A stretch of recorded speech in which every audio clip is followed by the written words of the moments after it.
Hey guys, in this video I will show you how you can fix Xbox app not opening or launching, or just opens for a few seconds and instantly closes. In this video I will show you simple and very useful trick to avoid that. So first of all, go on search, and then you just need to write Windows PowerShell, and then right click and make sure to open as admin. Right? Then you need to put this command here. I will leave all the commands that I put here in the description below, so you can easily copy and paste it.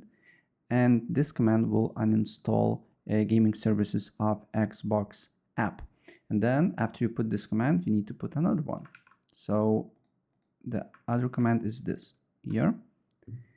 And then you should get this pop-up here. You need to wait for a couple of seconds, press install, press yes, and then wait until gaming services is installed. And after that, as you can see here, it's preparing to download. And now as you can see here, it's downloading. I need to wait for a couple of seconds.